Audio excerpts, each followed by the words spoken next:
Hey there, it's Sarah from feedingyourfam.com, and today I have a very special guest visiting on my channel. This is my sister Susie Bulloch from heygirlhey.com, and today we are combining our forces. I am making a black bean and corn salad. Susie, what are you making? I'm gonna make some super simple smoked ribs, and then when all the food is done, we are going tailgating. We can't wait. Let's get to it.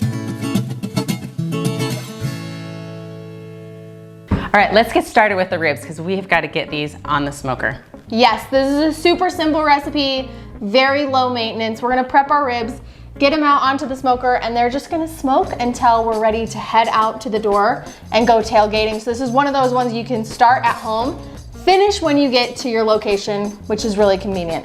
I've got 3 big meaty racks of spare ribs, and we gotta start by taking the membrane off of the back of these ribs.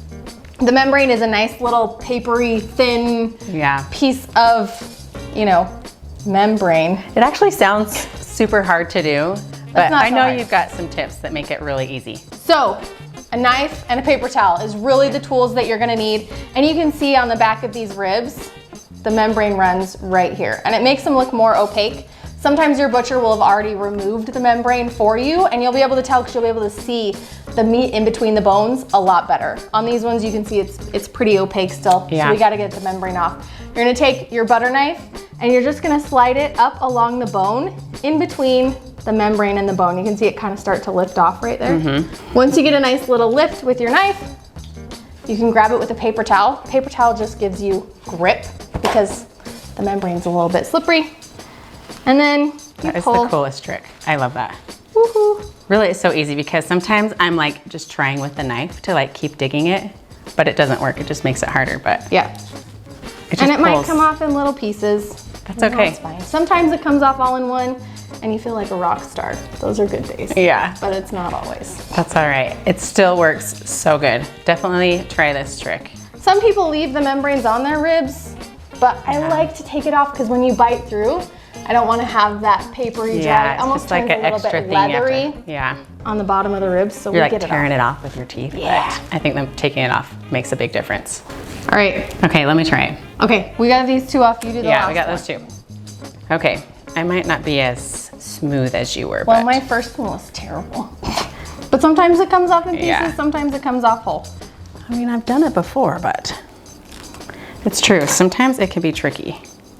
Go against the bone instead of in between the meat. Okay, that makes it better. It gives you a little bit more of a leverage point. There you go. Okay, I'm gonna grab my paper towel. Let's see if we can do this. Oh, it's gonna be a little stinker about it. Start on the big end. Okay. Bone, yeah. There you go. Oh yeah. Let's see if we can get a big piece of that. That'll make it easier. It's sort of slimy. Just kidding. Oh, she got a good one. All right, gotta get my gripper. Boom. There we go. Like a pro. Oh yeah. Sweet. Get rid of that stuff. Cool, thanks. Okay, I've cleaned my hands, so I'll be your shaker. Yay. Next step is to season. So I really like to focus on seasoning the underside of the ribs really thoroughly. A lot of people season the top as their main focus, but think about when you take a bite of ribs, what hits your tongue? The bottom of the rib. So I like to make sure we've got some good even coverage with the seasoning. So this is my sweet rub. I have the recipe for this available on heygirlhey.com, or you can buy it in our store. A lot of stores nationwide also carry it, and we're just gonna liberally hit this all across the back. It's a brown sugar based seasoning, very classic barbecue flavors. I use this stuff all the time. Pulled pork sandwiches, like our mom puts it on her edamame. Ooh. She even uses it on her veggies. So this is a very good all-purpose smoky sweet barbecue seasoning. And more is always better, right? Well, I think you can you don't want it to fall off, but you want really good even coverage. You want a nice coaty coat all over the place. Okay, and then you're just gonna pat it in. Yep, I'm a presser. We call this Susie's sprinkle and slap. So we sprinkle it on, and then we give it a nice pat because we want that seasoning to adhere to all of the exposed pieces of meat on the back of these ribs. Trademarked Susie sprinkle and slap. It's not yet. It's not yet. Okay, hit me a little more right here, and then a little more right on this end, and then we'll flip them over. Okay. Beautiful. These, It also gives us a good jump start on like the color. yeah. Okay, these have great meat on them. Did you say they're spare ribs? These are St. Louis spare ribs. So these are full spares that have been trimmed down a little bit. They're a little more readily available in grocery stores, but you can use full spares for this recipe as well. You can even use baby backs. Sometimes baby backs just cook in a little bit less time depending on how much meat is on the bone. Right. These look like the perfect amount of meat. Yes, You're gonna get a good bite. These are meaty boys. Yeah. There we go. Don't ya know? Don't ya know? These be looking good. Okay, so these ribs are seasoned, they're trimmed down, they're ready to go out to our smoker. We're using a pellet smoker today because that's what Sarah's got in her backyard. We're running at 275. This higher temperature is gonna help our ribs render down really nicely while adding a lot of super yummy smoke flavor. You can use your favorite wood smoke here, but with ribs, I love fruit woods. I love things like apple or cherry. Maple is really delicious with ribs.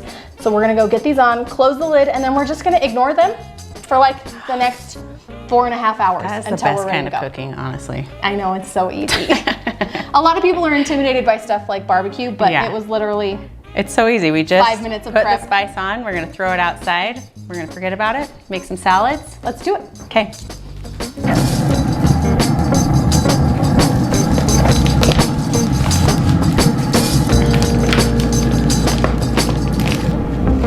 Buttes. Okay, now we are getting into this black bean and corn salad. So we've got a little bit of chopping to do, some of these veggies. First, we're gonna start with some corn chopping. Corn chopping. Corn chopping. I mean, we gotta take the corn off the cobs. Now, if you don't have fresh corn like this, you can definitely use canned corn or even frozen corn. It'll all work just fine. Sweet. So, is this pre-cooked? this is pre-cooked. I've already boiled the corn, put it in some boiling water for like 4 or 5 minutes. It will get this beautiful color. You know it's done. So Susie and I both have our own tricks about how to get the corn off the cob. Yeah. I think we might have a little race here. Corn race. We're not competitive at all in our family. No. Okay, so I like to put mine right on my bundt pan. You put it right on this hole. Everything goes right into the pan. It's not getting all over your counter. I'm sorry, but I love that. But you are dirtying another bowl. I use the cutting board method where you cut across four. No, that's cheating. Okay, are we going? On your mark? Okay. What's we gotta see who can get through the most cobs of corn. Okay. On your mark, set, go. Go. Oh man. Oh, she's got one done already.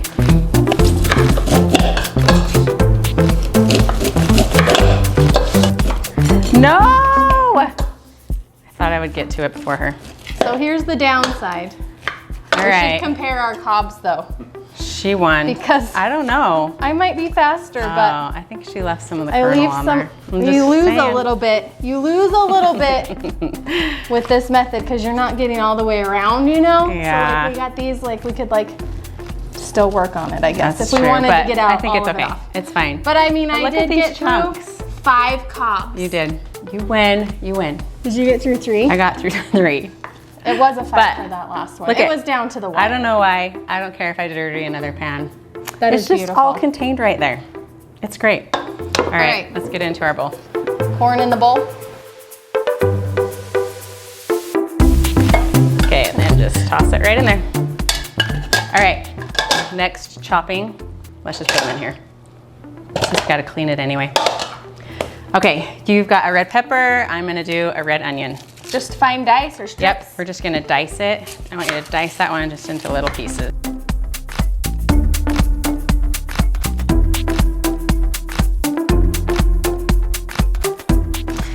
This one is not super strong. I love red onions because I don't think we're gonna be crying over this one. Well, I just not like super red strong. onions.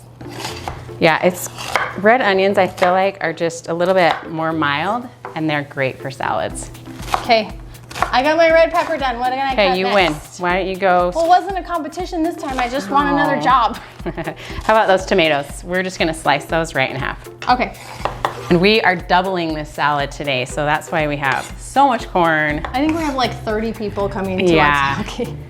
We go big in our family. You know what? Why not? Let's get everyone to come. It's so much more fun. We're actually 2 of 6 children. Yeah. So our family gatherings are generally large. And we are the only girls, just us 2.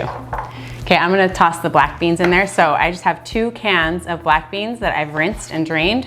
I'm just gonna go right in there. And then I'm gonna dice up some avocados. This already feels so yummy and bright. I think it's gonna be the perfect offset to the ribs. Because sometimes when you do barbecue, it pulls really meat heavy. But you are the queen of salads and sides. Yeah. You're very good at making a whole meal. It's a gift. Oh, thank you. I don't have it, so. Boom, almost done. Okay, last let's add in our feta cheese. Ooh, why feta? Feta, it's just like a mild flavor, but it adds so much to that corn and the black beans. This salad actually is so good. Like you can just serve it, dish it up, or serve it with some chips. Oh, make it like a corn salsa. Or, okay. Yeah, I mean, it can do so many things. It's very versatile. Yes. Okay, here, I'm gonna give you that. Why don't you give it a toss? Because it's full and I'm gonna spill. You know, that's why I'm asking you to do it. Okay, so for my dressing, we're just gonna start with some olive oil. So about 6 tablespoons, so just over 1/4 cup. Here, I'm gonna have you get some of that ready. Just the whole bunch? Yeah, let's just do the whole bunch of cilantro. If people don't like cilantro, what would you put in here? So I would just leave the cilantro out. You could do parsley, but it will really add a different flavor. I think if you did parsley, it might pull a little more like Mediterranean with the feta. Yeah, it definitely would. Like you could put olives in there instead of avocado. I love it. Maybe like a little Mediterranean. Yeah, you totally could. So I know some people don't like cilantro. I know. Every time we do a video with cilantro, we get people that yell at us. It's not your fault it tastes like cilantro. I know. I'm sorry. I know. It is just a bizarre thing, huh? Okay, so I've got olive oil, some lime juice, and then I'm gonna put in some lime zest. This is such an easy dressing. And then garlic salt and black pepper. And since we're taking this later, that lime juice is gonna preserve everything. So your avocados aren't gonna turn brown. You know, it just keeps all of those vegetables nice and fresh. And this seems like one of those salads that's better longer. It like marinates, yeah. Wow. So good. So this was chopping, but it was basically no cooking at all. I mean, it was so fast. This was no cooking. Salad. You don't even have to cook corn if you don't want to. And yes, we're taking this tailgating, but like you said, it would be awesome with chips. So this could be a dip / salad. This would be super good, like Sunday dinners, family reunions, potlucks. Yeah, really, barbecues. Picnics, for sure. This is going in my back pocket for like barbecue side dishes, because you always want something fresh. And you know what? This salad keeps really well. So if you're gonna make it a day or 2 ahead, it keeps really well in the refrigerator. So I got a little excited and I forgot to put the honey in my dressing, you guys. That's fine. We're just gonna drizzle on top and mix it in. That's called forgiveness. you don't need a lot. But how much honey goes in the dressing itself? That was like a tablespoon maybe? Yeah, so normally, since we've doubled this, you know, I usually just do about a teaspoon of honey. Gotcha. So. All right. Okay, this is overfull. This is an abundant bowl of salad. I know. Okay, I'm excited. Oh man.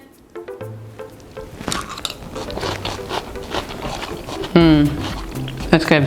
That's awesome. I'm glad we remember that honey, because can you taste that? You need a little bit of sweetness. The corn is balances sweet. it out. Black beans are creamy. That red onion is really punchy, but the lime and the honey makes it all. It's so good. And zippy. the cilantro, like you can taste every flavor. I do love the feta. In one bite. I know, it's good. The feta is so good. We might need a clean spoon. All right, let's save this. Okay.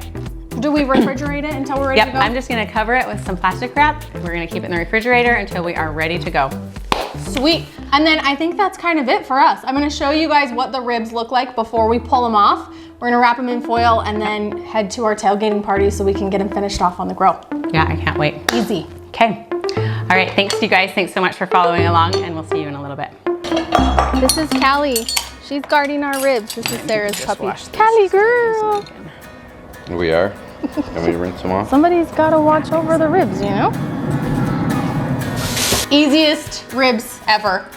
Seriously. We're like just a little over 4 hours in. Our temperature is reading right where we want it. With ribs, I like to look for between 195 and 200 degrees Fahrenheit when you're reading a temp in between the bones. Yeah. Also, I do the bend test, so I'll pick up the end of my ribs, lift them and give them a little bit of bend. We want to see the ribs bend easily and the meat kind of starts to split across the top and it's juicy and shiny and yummy, and that's right where the ribs are. Perfect. So we're gonna pull them off, wrap them in foil, put them in our cooler, and then we're heading. They're ready to go with us We are tailgating. tailgating. You can grab the salad. Okay. Let's do this. My mouth's watering. Let's go. It's go time, friends. Charcoal's hot. We're gonna baste our ribs Everything sauce. with everything sauce. It's good on everything. We've got a happy little kitchen assistant that is just the right size for these grills. And we're gonna sauce some ribs. Just toss them a couple times until the sauce starts to caramelize and get sticky and yummy on the outside. And they're gonna be good to go. How can we stand here and smell this for so long? Smells so good. Let's do this.